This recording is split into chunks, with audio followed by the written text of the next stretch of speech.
కాంగ్రెస్ రేవంత్ రెడ్డి గారి నాయకత్వం రేవంత్ రెడ్డి గారి నాయకత్వం జై కాంగ్రెస్ జై కాంగ్రెస్ రేవంత్ రెడ్డి గారి నాయకత్వం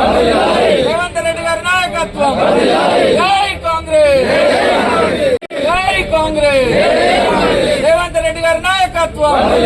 రేవంత్ రెడ్డి గారి నాయకత్వం జై కాంగ్రెస్. సారంగపూర్ సింగిల్ విండో అధ్యక్షుడు గారు, అట్లాగే లక్ష్మీదేవిపల్లి ఎంపీటీసీ గారు అయినటువంటి మమత గారు, రాజేష్ రెడ్డి గారు, వారి ఇతర మిత్రులు సహచరులు అందరూ కూడా ఏదైతున్నదో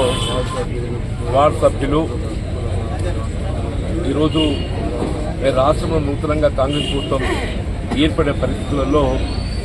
ప్రభుత్వం చేపట్టబోతున్నటువంటి యొక్క వివిధ సంక్షేమ కార్యక్రమాలను దృష్టిలో ఉంచుకొని ఇలా కాంగ్రెస్ పార్టీ మరింత బలోపేతం చేసి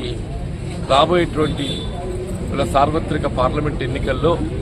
కాంగ్రెస్ పార్టీ గెలుపు కొరకు కృషి చేయాలంటే ఒక భావనతోని వారు కాంగ్రెస్ పార్టీలో చేరటం హృదయపూర్వకంగా వారు స్వాగతిస్తున్నా. మండల కాంగ్రెస్ అధ్యక్షులు మిత్రులు రామచంద్రారెడ్డి గారు, అట్లాగే లక్ష్మీపల్లి గ్రామ శాఖ అధ్యక్షులైనటువంటి ఇమాం గారు, ఇక్కడ మన కోనాపురం గ్రామ సర్పంచ్ రాజిరెడ్డి గారు, ఇతర గ్రామాల పెద్దలు ఇక్కడ సారంగపురం ఎంపీటీసీ రమణ గారు, ఇంకా లక్ష్మీపల్లి మా పాత ఆడబిడ్డ గంగక్క కానీ ఇంకా అందరూ కూడా చెప్పట్టున్నా మన మాజీ సర్పంచ్ నాగునూరు రాజిరెడ్డి రాజన్న కానీ అందరికీ హృదయపూర్వకంగా నమస్కారాలు చెప్తూ, అంటే వాస్తవంగా వీళ్ళ గ్రామీణ ప్రాంతం అంటేనే రైతాంగం రైతు కూలీలు, రైతాంగం రైతు కూలీలు బాగుంటేనే దేశం బాగుంటుంది. అంటే దేశంలో ప్రధాన ఉపాధిక రంగం ఏంటి అంటే వ్యవసాయం. వ్యవసాయాన్ని ప్రోత్సహింప చేయడానికి వీళ్ళ పెట్టుబడి భారం తగ్గింపు చేయడంతో పాటుగా పండించినట్టు ఒక పంటకు గిట్టుబాటు ధర కల్పన అనేది ప్రధానమైందని చెప్పండి. వాస్తవంగా కేంద్ర ప్రభుత్వం ఏదైతుందో వ్యవసాయ ఉత్పత్తి వ్యయాన్ని పరిగణలోకి తీసుకొని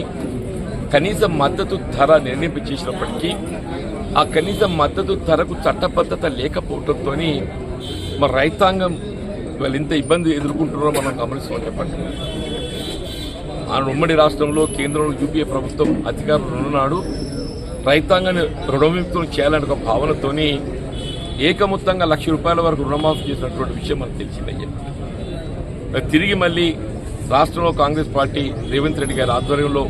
ఏర్పాటు కాబడటం రైతాంగాలను రుణవిముక్తం చేయాలనే ఒక భావనతోని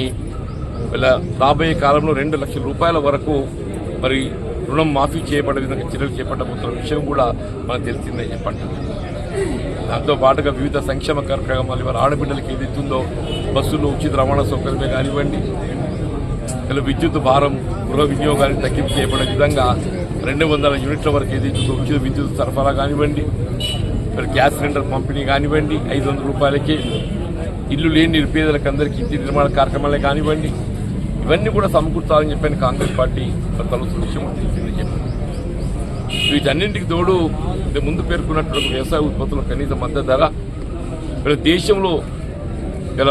మన రాజధాని నగరమైనటువంటి ఢిల్లీని చుట్టుముట్టే విధంగా రాజకీయాలకు అతీతంగా రైతాంగం ఉద్యమిస్తున్న విషయం మనకు తెలుసు.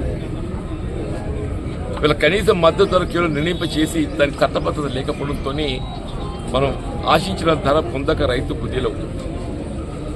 మన కనీస మద్దతు ధర కల్పింపు చేయబడాలంటే అది కేవలం కాంగ్రెస్ పార్టీతో సాధ్యమవుతుందని చెప్పండి. ఇలా కనీస మద్దతు ధరకు చట్టబద్ధత కల్పించడానికి కాంగ్రెస్ పార్టీ కట్టుబడుతుంది. అట్లాగే వ్యవసాయ కూలీలు కూడా పనిలేని సమయంలో మరి పని కల్పించాలన్న భావనతోని జాతీయ గ్రామీణ ఉపాధి హామీ పథకాన్ని మరి ప్రవేశపెట్టడం, ఇలా గ్రామాలలో అమలు చేయబడే ప్రతి సంక్షేమ కార్యక్రమం జాతీయ గ్రామీణ ఉపాధి హామీ పథకంతో జోడించబడి అమలు చేయబోతున్న విషయం మనకు తెలియదు. కాబట్టి హామీ పథకాన్ని మరింత బలోపేతం చేయబడే విధంగా దాని వ్యవసాయానికి అనుబంధం చేయబడే విధంగా ఏదైతుందో భవిష్యత్తులో చర్యలు చేపట్టినట్టయితే రైతాంగానికి ఉపకరిస్తుంది, అటు వ్యవసాయ కూలీలో పరిణమించే అవకాశం ఉంటుందని చెప్పండి. ముఖ్యంగా లక్ష్మీదేవిపల్లి గ్రామం నాకు అన్ని విధాల మొదటి నుండి కూడా అండగా ఉంటున్న గ్రామం అని చెప్పంటున్నా. సారంగపూర్ మండలం ఒకప్పుడు పెద్దలు మల్లారెడ్డి గారు ఉన్నప్పుడు ఏదైతుందో దాన్ని ఆదర్శ మండలంగా రూపుదిద్దాలనే ఒక సంకల్పంతో మన మండలం ఏర్పాటు చేసుకోవడం జరిగిందని చెప్పండి. సారంగపూర్ మండలమే కానీ మరి నూతనంగా రూపుదిద్దుకున్న బీర్పూర్ మండలమే కానీ ఆ గ్రామాలకు కావాల్సినటువంటి ఒక రైతాంగాన్ని సాగునీటి సౌకర్యం ఒక ప్రధానమైనటువంటి అంశంగా ఎంచుకొని సమకూర్చ దొరుకుతుందని చెప్పి నేను మనవి చేస్తూ ఇక్కడ ముఖ్యంగా నరసింహారెడ్డి గారు ఏదైతుందో ఒక రైతు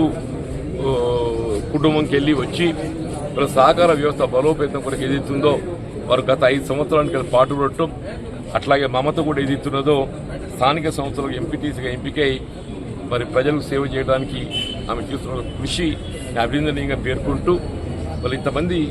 మరి గ్రామస్తులందరూ కూడా కాంగ్రెస్ పార్టీలో చేరి మరి కాంగ్రెస్ పార్టీని బలోపేతం చేయడానికి ముందుకు వచ్చినందుకు అందరికీ హృదయపూర్వకంగా స్వాగతం చెప్తూ అందరికీ హృదయపూర్వకంగా ధన్యవాదాలు చెప్తూ